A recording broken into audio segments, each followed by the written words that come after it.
পুত্ৰৰ মৃত্যুত ম্ৰিয়মান এইগৰাকী আইতা, এগৰাকী মাতৃৰ হিয়া ভঙা কান্দোন। পুত্ৰক হেৰুৱাৰ দুখ এগৰাকী মাতৃৰ বাহিৰে আন কোনেও উপলব্ধি কৰিব নোৱাৰে। আৰু এগৰাকী ময়ো মাতৃ বৰ্তমান, আৰু ময়ো আচলতে এই কথাটো বৰ্তমান সময়ত বহুত বেছি উপলব্ধি কৰিছোঁ। বহুত বেছি দুখ লাগিছে যেতিয়া আইতা এনেদৰে আদ্য শ্ৰাদ্ধৰ দিনা, দদৌৰ আদ্য শ্ৰাদ্ধ আছিলে, আদ্য শ্ৰাদ্ধৰ দিনাখন এনেদৰে শ্ৰদ্ধাঞ্জলি জ্ঞাপন আৰু তেখেতৰ মৃত্যুৰ পাছত তেখেতৰ স্মৃতিত এখন স্মৃতিগ্ৰন্থ উন্মোচন কৰা হয়। এয়া উন্মোচনীৰ দিনাখনৰ কেইটামান ক্লিপছ আচলতে বেলেগে ধৰি ৰাখিছিল, মই তাকে আপোনালোকৰ আগত দেখালোঁ। আৰু সেই স্মৃতিগ্ৰন্থখনত মোৰো এটা লেখা প্ৰকাশ পাইছে, আৰু সেই লেখাটো আজি মই আপোনালোকৰ আগত দাঙি ধৰিছোঁ। মৃত্যুটো এটা শিল্প, জীৱনৰ কঠিন শিলত কটা এক নিৰ্লোভ ভাস্কৰ্য। মানৱ জীৱনৰ মূল্যায়ন হয় কৃতকৰ্মৰ জৰিয়তে, দীৰ্ঘ জীৱনেৰে নহয়। এই কথাষাৰৰ সত্যতা প্ৰতিপন্ন কৰি 2024 চনৰ 24 জুন তাৰিখে ইহ সংসাৰৰ পৰা ত্যাগ কৰিলে আমাৰ সকলোৰে মৰমৰ শ্ৰদ্ধাৰ প্ৰয়াত গুণাভি কোঁৱৰ দদৌৱে। তেখেত প্ৰকৃতাৰ্থত এজন নিষ্ঠাৱান ব্যক্তি আছিল। দদৌ আছিল অসীম মনোবলৰ অধিকাৰী, আলোকসন্ধানী আৰু লগতে কঠোৰ পৰিশ্ৰমী। মৃত্যু এটা শাশ্বত আৰু কৰুণতম শব্দ। এই পৃথিৱীৰ সকলো প্ৰাণীৰে এদিন জন্ম হ'লে মৃত্যু হ'বই, কিন্তু এই অসহনীয় দদৌৰ মৃত্যুৰ খবৰটো যেন এতিয়াও মানি ল'ব পৰা নাই। দদৌৰ মই নাতিনী বোৱাৰী যদিও দদৌৱে মোক নিজৰ ছোৱালীৰ নিচিনাকৈ বহুত বেছি মৰম কৰিছিল। জাহ্নৱী বেটী বুলি মাতিবলৈ এতিয়া আৰু দদৌ কেতিয়াও নাহে। দদৌৰ লগত বহুতো নেদেখা ঠাই ফুৰিলোঁ আৰু বহুত ঠাই ফুৰিবলৈ থাকি গ'ল। দদৌৰ লগত কটোৱা প্ৰতিটো সময় এতিয়া কেৱল স্মৃতিৰ পৃষ্ঠাত সাঁচি ৰাখিম। মানুহৰ মৃত্যু হয়, কিন্তু স্মৃতিৰ মৃত্যু নহয়। এই স্মৃতিবোৰ জীয়াই থাকে গোটেই জীৱনত। সময় কাৰো বাবে নাথাকে ৰয়, সময়ে কাকো ক্ষমা নকৰে। আৰু সময় হ'ল এজন সদ্য হাস্যবদন মানুহজন গুচি গ'ল, হঠাতে গুচি গ'ল সংগোপনে, ঘূৰি অহাৰ প্ৰতিশ্ৰুতি নিদিয়াকৈ। মৰমীয়াল হৃদয়ৰ নিকা মনৰ মানুহজন গুচি গ'ল। তেওঁ কেৱল পৰিয়ালৰে নহয়, সমাজৰো এজন আদৰ্শ ব্যক্তি আছিল। গীত এটি হেৰাই গ'লেও থাকি যায় কেৱল বীণৰ তাঁৰত বাজি থকা এটি কৰুণ সুৰ। আৰু এতিয়া যেন আমি সকলো সেই সুৰতেই বন্দী। শেষত দদৌ আপুনি য'তেই আছে কুশলে থাকক, শান্তিত থাকক, তাৰে কামনা কৰিছোঁ। আপোনাৰ আত্মাই বৈকুণ্ঠত স্থান লাভ কৰক, তাকে ভগৱানৰ ওচৰত প্ৰাৰ্থনা জনাইছোঁ। ওম শান্তি। ভাবিলোঁ আজি বহুত দিনৰ পাছত এটা ভিডিঅ' আৰম্ভ কৰোঁ বুলি, যিহেতু ঘৰৰ পৰা অহাৰ পিছত ভালকৈ ব্লগ দিয়া হোৱাই নাই, সেইকাৰণে আচলতে মিনি ব্লগবিলাকে দি থকা হৈছে। আৰু এতিয়া আমি দুজনী ওলাই মেলি ৰেডি। আজি আলফুলে মতে জোতা এযোৰ পিন্ধিলে, ছেকেণ্ড টাইম পৰা চাই আছে, তাই একদম নতুন নতুন কাপোৰ পিন্ধিছে। আৰু এই মোৰ কাপোৰযোৰ দেখিছে নাই, এইযোৰ মোৰ শাহু মাৰ কাপোৰ এযোৰ পিন্ধি লৈছোঁ। আজি যিহেতু সকাম খাবলৈ যাওঁ, দদৌৰ মানে আজি সকাম হয় আছে, তালৈ যাওঁ। চ' ভাবিলোঁ এটা ভিডিঅ' আৰম্ভ কৰোঁ বুলি। এই পেণ্টটো পিছে এইটোৰ লগত মিলা নাই, কিন্তু হ'লেও ইয়াৰ লগত মিলাকৈ এতিয়া পেণ্ট নাই মানে তাই আছে, কিন্তু হাফ পেণ্ট হয়, হাফ পেণ্টটোতো তলতে সোমাই থাকিব, সেইকাৰণে বোলো এইটোকে পেণ্ট পিন্ধাই ল'ম। তাৰপিছত এইযোৰ কালি ককাকে আনি দিছে, এইযোৰ দেখাই দিয়ে, জোতাযোৰ দেখাই দিয়ে, নতুন জোতা। আৰু এইটো আমাৰ ঘৰৰ মায়ে দি পঠাইছে মানে অৰ্ডাৰ কৰিছিলে। আৰু ৰ'বা মানে ৰখিয়ে নাথাকে চোন।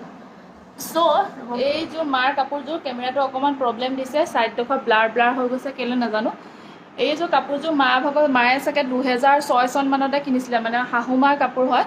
মাহঁত অলৰেডি গ'ল, মানে হাজবেণ্ডে গৈ থৈ আহিলেগৈ, যিহেতু মাৰ নিজৰ পেহাক হয়। আমাৰ দদৌ হৈছে, আৰু এই একেবাৰে আজু ককাক। বেছি বয়স আচলতে হোৱা নাছিলে তেখেতৰ, খুব কম বয়সতে আচলতে মানে এটা দুৰাৰোগ্য ৰোগত ভুগি আছিলে। আৰু তাৰপিছতে আচলতে তেওঁ যাবলগীয়া হ'ল, তেওঁ 60 বছৰে হোৱা নাছিলে। খুব সোনকালে আচলতে আমাৰ মাজৰ পৰা তেখেত গুচি গ'ল। বহুত বেছি ভাল মনৰ এজন মানুহ আছিলে, মানে কি ক'ম, দদৌক আচলতে বহুত বেছি মিছ কৰিম আমি, বহুত মানে মিছ কৰিম তেখেতক। আৰু তেখেত য'তে আছে কুশলে থাকক, শান্তিত থাকক, তাৰেই কামনা কৰিছোঁ। আৰু এইকেইদিন যিহেতু ইমান বেছি বৰষুণ দি আছিলে, আৰু আজি ইমান ধুনীয়াকৈ ৰ'দটো ওলাইছে, মানে ৰ'দ দিব বুলি ভবাই নাছিলোঁ। আৰু আজি বহুত ধুনীয়াকৈ কি হ'ল চুলি সোমাইছে নি মুখত?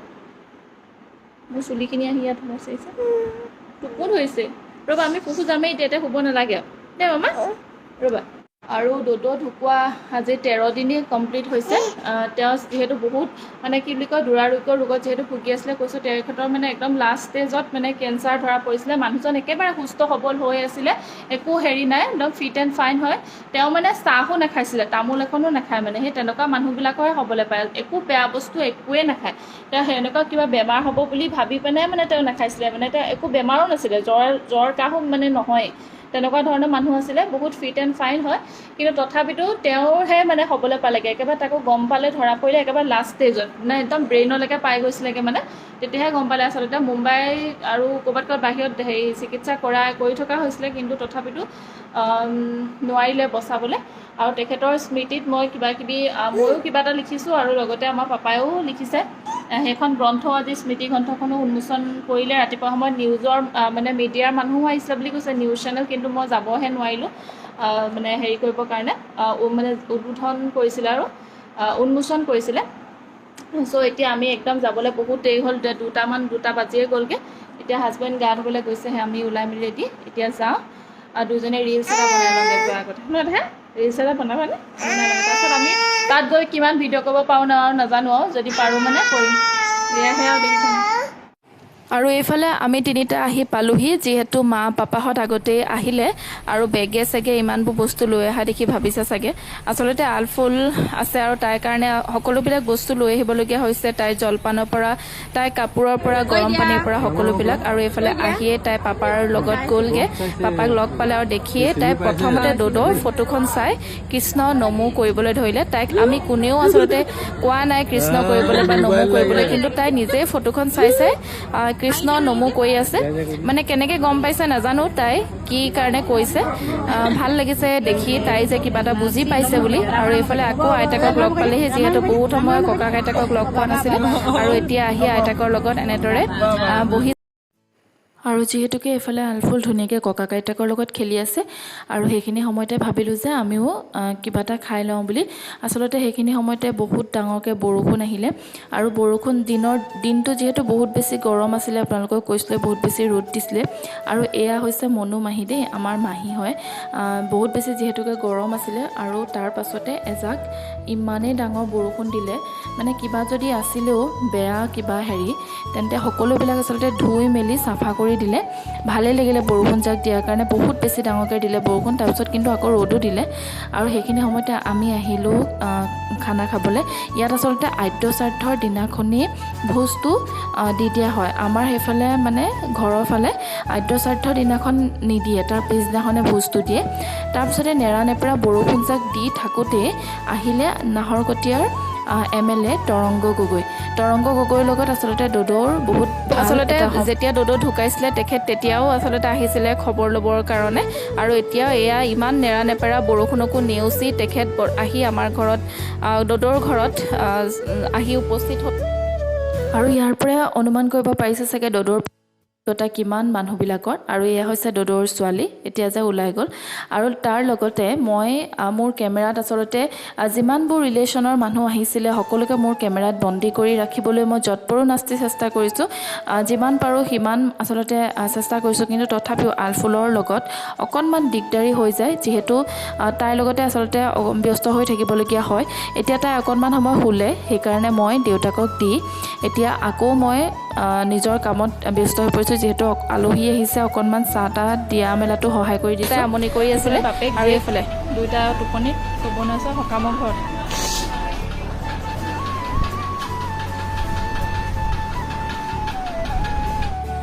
আৰু এইফালে বাপেক জীয়েক দুইটা শুই ল'লে। আৰু এয়া হৈছে ড'ডৰ ল'ৰা।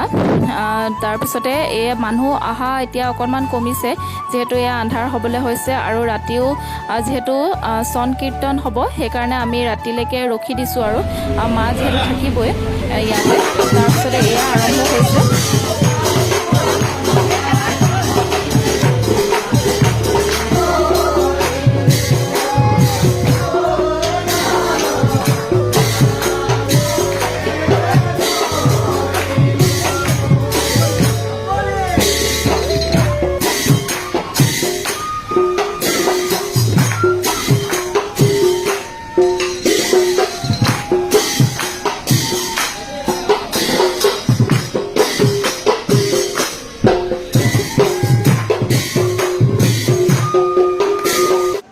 আৰু আলফুলে সৰুৰ পৰাই যিহেতু হৰিনাম বহুত বেছি ভাল পায়, বহুত বেছি প্ৰিয়, মানে তাই হৰিনামেই শুনি থাকিব লাগে অকল।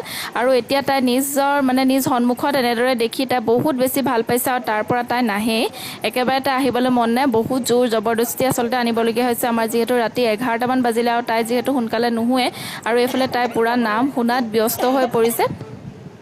পাৰবি এফালে লৈ আছে লৈ না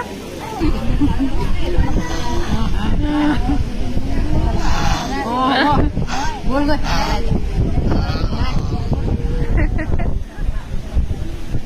আৰু এফালে আলফালে দেউতাকক দম দি আছে দেউতাকে মানে টিকলি এজনী কোচত লৈ আছে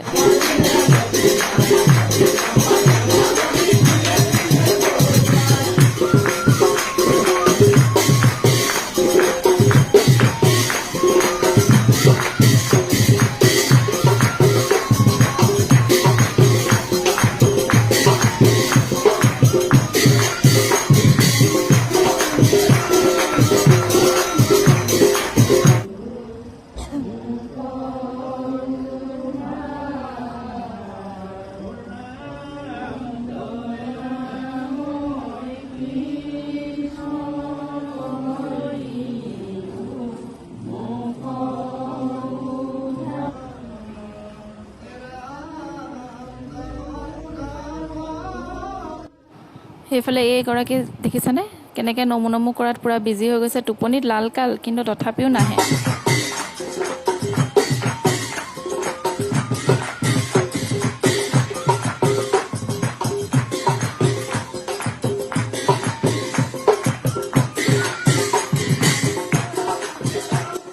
সো আজিৰ ভিডিঅ'টোৰ পৰা বিদায় লৈছোঁ পুনৰ লগ পাম নতুন এটি ভিডিঅ'ৰ সৈতে আৰু শেষত এটা কথাই কওঁ যে ডডোক সদায় মিছ কৰিম আচলতে এতিয়া ডডো য'তে আছে শান্তিত থাকক কুশলে থাকক তাকে কামনা কৰিছোঁ নতুন এটি ভিডিঅ'ৰ সৈতে সো আজিলৈ আহিছোঁ বাই বাই